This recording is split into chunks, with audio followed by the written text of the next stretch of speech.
You're listening to TalkTainmentRadio.com.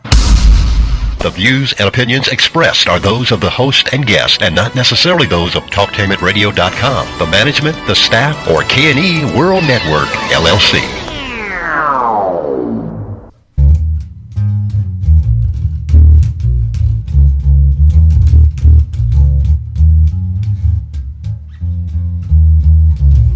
Hello, this is Dr. CLAUDE Smith, and listening to Talktainment Radio, and the show is called Stairway To Heaven.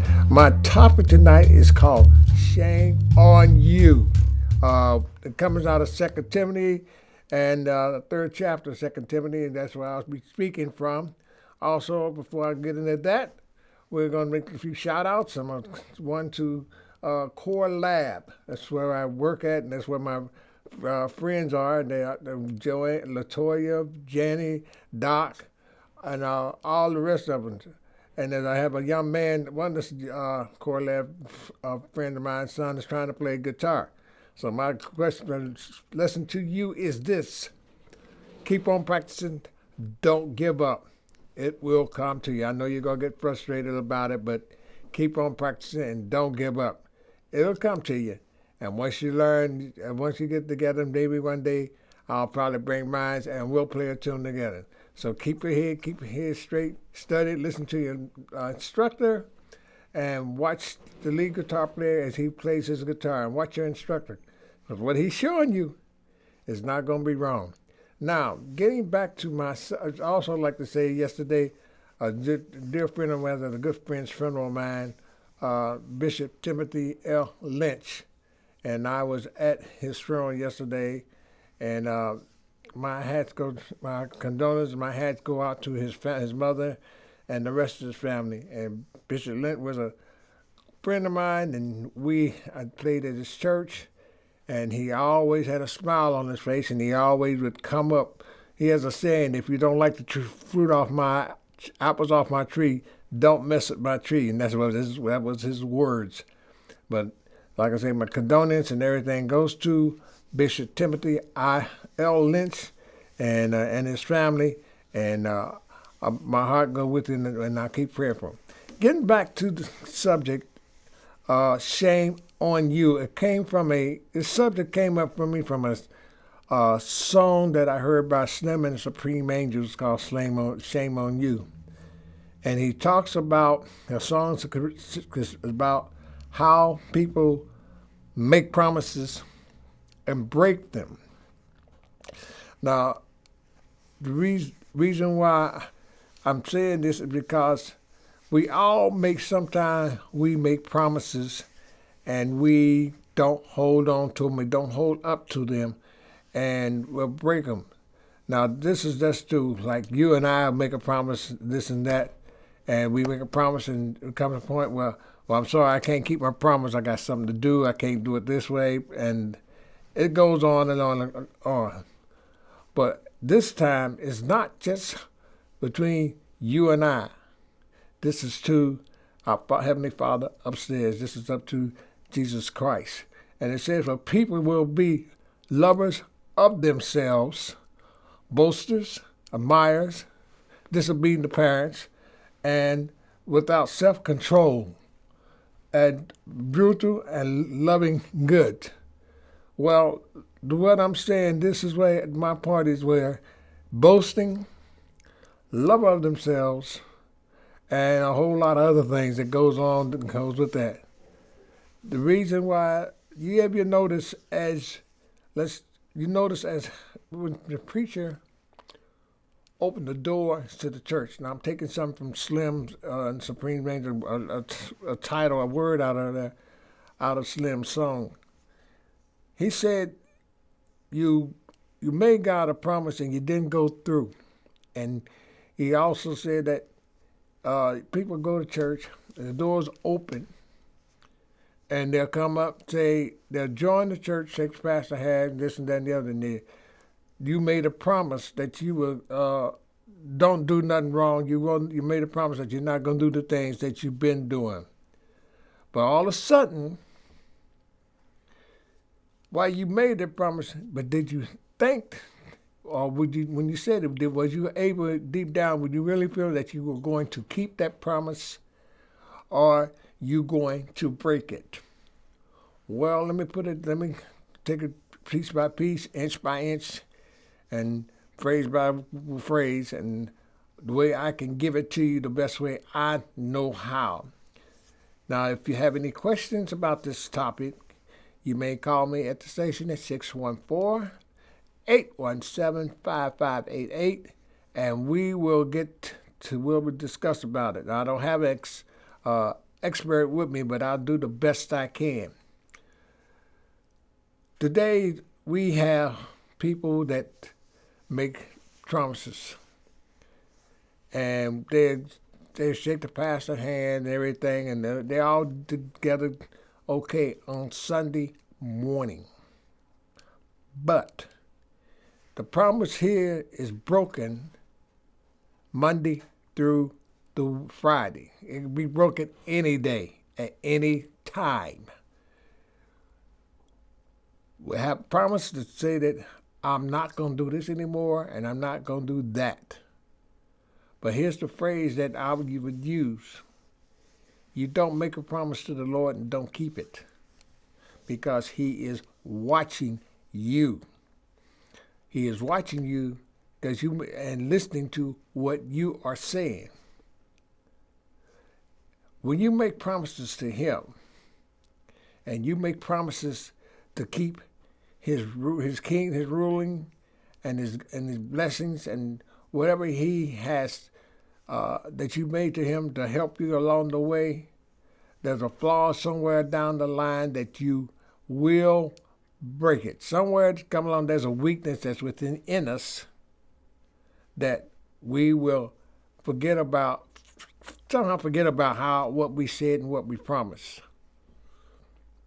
Sometimes you go out at night, and you ain't supposed to be going out at night doing these things, but I'm not going to say what it is, but it happens. You say that I'm not going to gamble anymore, I'm not going to go out and drink all night and stay out all night long, but you do it. But you never thought when you go back into that life that you said you forgot. And you're in that life doing this and that and the other, and you forgot to say, I'm not doing this. Were you thinking, were you truthful about what you said you were going to do or not do?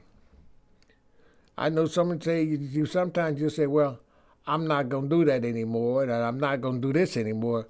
But somewhere along the line, you try to get yourself straight.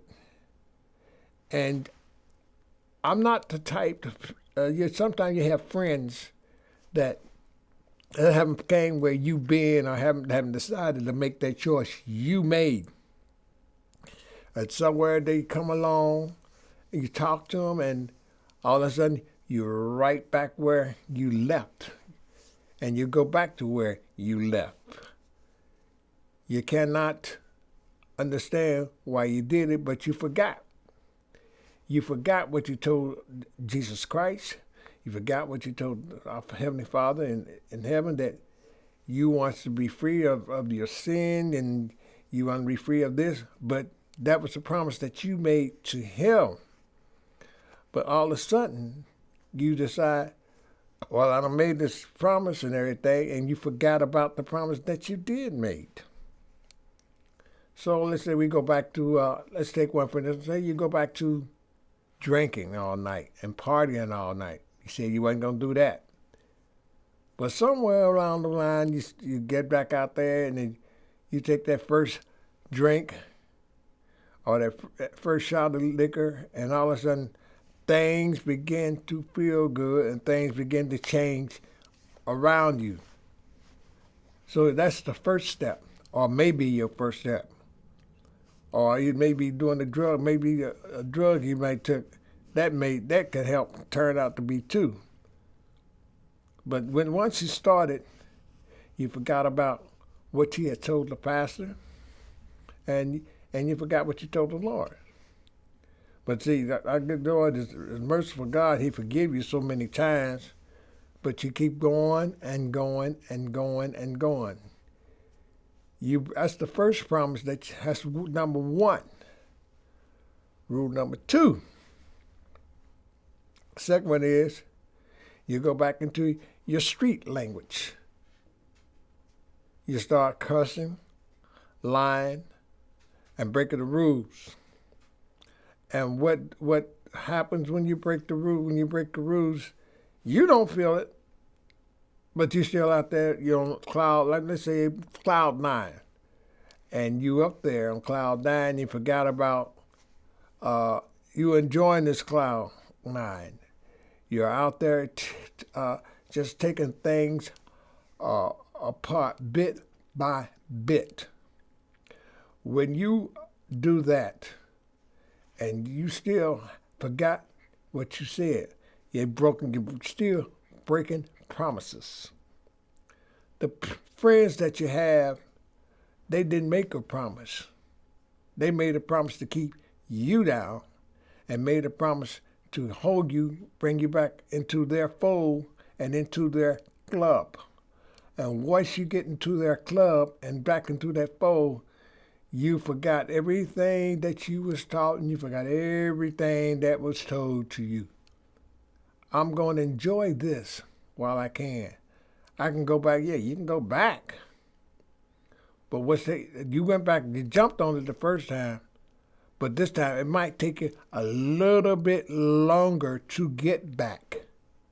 Because sometimes Satan has a way of giving you temptation and put the temptation on you. When temptation comes, it hits hard. You might see a pretty lady walking down the street, and she have a miniskirt way above her knees, and she looking good. That's temptation. But remember, you made a promise that you weren't going to do that, but you broke it. So therefore, it's shame on you. There's another shame. Then next thing you know, there's a place they call Shame in the City. You go to Shame City.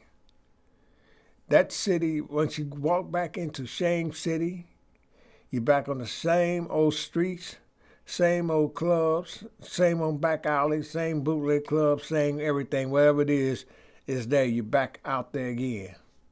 But remember, you made a promise that you weren't going to do it, but you're breaking it inch by inch. You can't always break promises. You can always break promises. You shouldn't always break promises, but you broke a promise to the Lord himself. You told him that you wanted him to help you, and you promised to do what he asked you to do. But same time, while you're out there and think you Joe Cool, but Joe Cool is bigger than you. Hey, remember, let me take a phrase a little bit. I remember what Bishop Schultz said yesterday, or Reverend Jones said Sunday, my mistake. But they said that, Lord asked Satan, are you considering my servant Joe?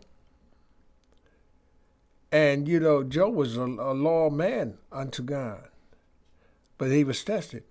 And sometimes some of us are like Joe, and some of us are not like Joe. Some of us will get out there when they break this promise, they forget about what they made, the promises they made. Somebody could do something to them while you try to get cleared up, and sometimes you get forced back into that, which is, I ain't going to say forced back, but sometimes you put yourself back there and you're not supposed to go back there. Another, shame has a way of making you, whether you know it or not, feel bad. Shame, you get so ashamed that I did it. It's like a sad story. It's like you walking down the street looking at the ground.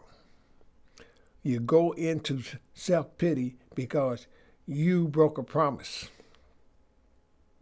You made God a promise, and you never came through with it. You never deal with it. And what I'm saying is this, that did you really, really take time to think before you made that promise? Did you really make that promise? Did you really take time out to do that promise? Because if you didn't take the time and think about what you said and what you're going to do, you're not really fully committing yourself. You're half and half, which is called half-stepping. You don't want to half-step or what you're doing or how you're doing it. It happens. Some of it don't. Sometimes there are things that we do that we're not even have knowledge of. But you still broke the promise. You still broke the promise.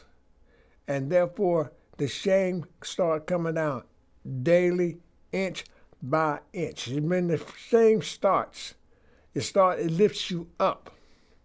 You don't broke the promise, but you don't step back in that shame. Went back to that shame in the city. Went to that shame back to the same city.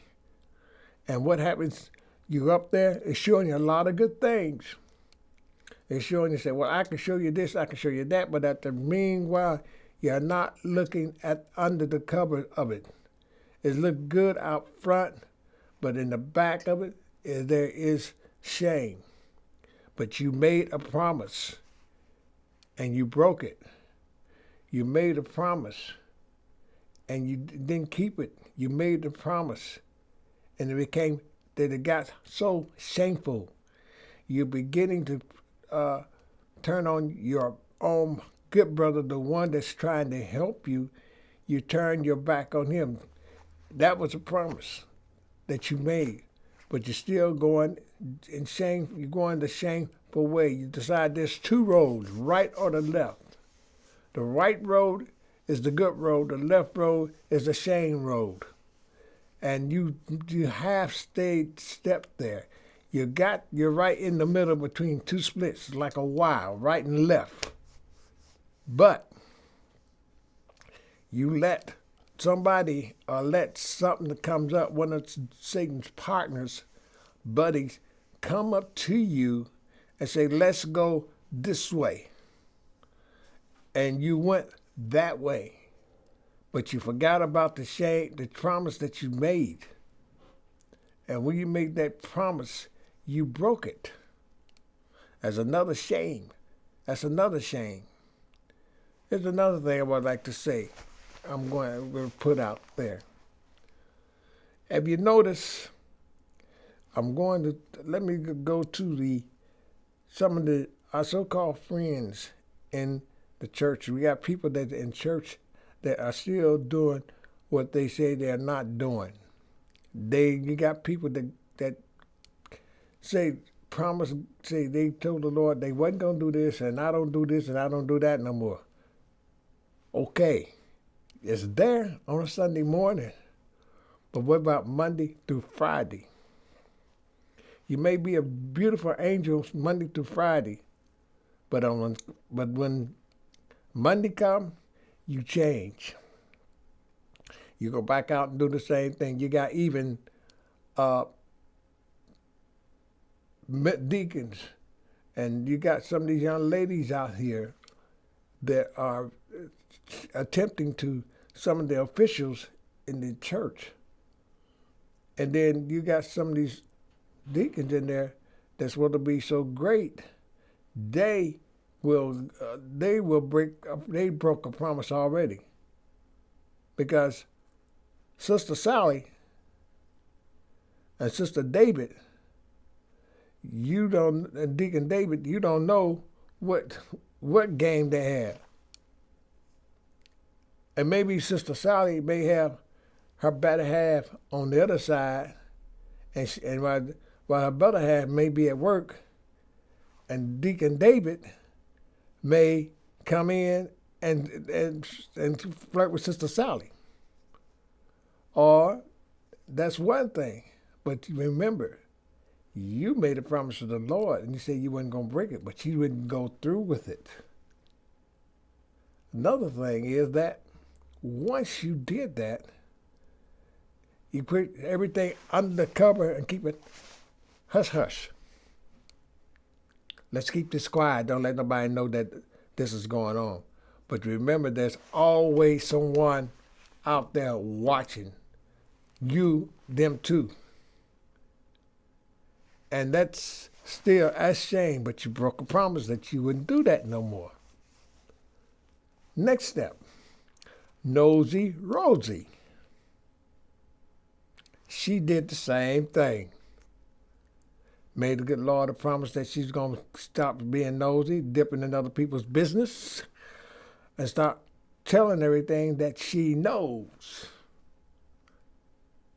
But that's Sunday morning. That's Sunday morning. But Monday through Saturday, she's always calling somebody and gossiping about this and that. They doing this, they ain't doing that. Or they should be this way and doing that.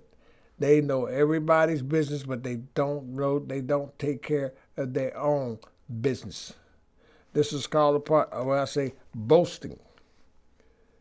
And when you boast about your sister and your brother and telling their business and you may not even know or making up stuff about them, then guess what? That's a shame right there. Shame on you or on them. Because sometimes, but you don't have to listen to what they have to say all the time. But you stay there and you hold the conversation and you listen to what they say. Half the things that they say is not true. And half the stuff they say is not true. Sometimes they make up stuff. Nosy Rosie is the most biggest newscaster than 6, 10, and 4. And you might well say 6, 10, and 4, they do regular news. But there's always a 6, there's always a 10, then there's always a 4 inside in every church that knows everything and don't know nothing. And they don't even know. They don't even know what time of day it is or what day when it started, how it started, and when it got together and when it got off. And they're so angry. The thing about this, they're so angry within themselves that things didn't go the way they want. So they start blasting and they start boasting. That's another way of boasting. Another way of boasting is that you got some in there that says that, hey, I got this and I got that. You don't have it all. It's not yours. It's just a loaner while you here. It's just a loaner while you are here. And reason why I'm saying it, because when you lay that last breath and close your eyes for the last time, you have to give it back. It's not yours. You cannot take it with you. So it's just as a loaner as you go on and on. And it's not yours. You boast about, I got this, I got that. Oh, I brought this new car, man. It cost me $20,000. Well, you was blessed to get that. But why would you boast and make your fellow man or fellow sister tear his down because you got this? That's another shame on you because you boast about that. Another shame is that you are just a person that likes to run your mouth and just keep it. So just to be seen or to be heard. Shame on you. And you don't take somebody tell you that you're ashamed, man. You should be ashaming yourself. What you do, you let it go in one ear and out the other. And when you do that, you're not taking it to heart. Some things you have to take to heart. And some things you have to kind of look at it and to take to heart. Have you ever considered what you are doing half the time? Have you ever considered that you have really turned people apart? You know, one verse of the commandment say, "Thou shalt not kill." I'm not talking about with a gun, knife, or choking. I'm talking somebody killing somebody with your words and with your mouth. Or you're telling this, or you're telling that. You tell them, hey, which things that you don't know, but deep inside you are shameful, and and deep inside you got a real deep feeling of, they say, self-pity. Because if things don't go your way, why take your self-pity and put it on somebody else? And deep down inside, it's your self-pity. But it's shameful that it's shameful. It's very shameful. This is Talk Tamer Radio, and you're listening to Stairway to Heaven, and this is the way radio should be heard. I'll get out my shout-outs again. I'm giving a shout-out to all my friends and to all the people that I know that's at Core Lab. That's my friends, Joanne, Jenny, Scott, Mike, and my friend Mike and everything. My friend Mike and Scotty, they tell me things that, that's not even reasonable, not sensible enough, but they say, I hear what they say sometimes. That's them. But they're not in where we are. They're not where we go. They do their own thing. But some of us Christian folks, or as I'm going to say, I'm not going to say Christian folks, I'm going to say church folks. Church folks. Some of us church folks get to the point where that we do so much. And you're not trying to straighten it out. You're not going to straighten it out. You're going to hold it right where it is. Right where it is. And it's so much of a mix-up, so much of a battle or a seesaw battle, that ones that's trying to hold on and keep their promises, they can't keep their promise because to the Lord, because of some of you are so shameful. You want to make them make them feel uncomfortable. I'm not going to say look, but make them feel uncomfortable. But the shame is still there on you. The shame will always be on you. And if you don't, the only way to get rid of that thing, you got to step out away from that shame, pray yourself away from that shame, and come on. You got to go home and look in the mirror and see for yourself what type of shameful person that you are and what you did. You don't need to be in the shameful. You got to come away, get out of shame city. And shame in the city and shame on you are two people. Shame on you is the things that you do, and shame in the city because you're living in that city. You are shame in the city. You are shame to yourself. You are shame to others. And when you get shame, you make enemies. You shame on your enemies. Their shame. You put your shame on them and they shame on you. But still, y'all still buddy, and you're still doing your thing that's supposed to be doing. And you're still putting the shame on good, innocent people that are trying to keep the promise that they made to the good Lord. You made a promise, but you didn't keep it. You made a promise that you didn't intend to keep. You did it for a show. You did it to let people know, well, I can do exactly what you do. But you got to think, was it you really didn't get down and think, am I from real or am I jiving? And you cannot be jiving and you got to choose either for real, love one, or let the other go. That's what you got to do. Okay, my Facebook friends, and it was a joy talking to you, and I hope to see you again.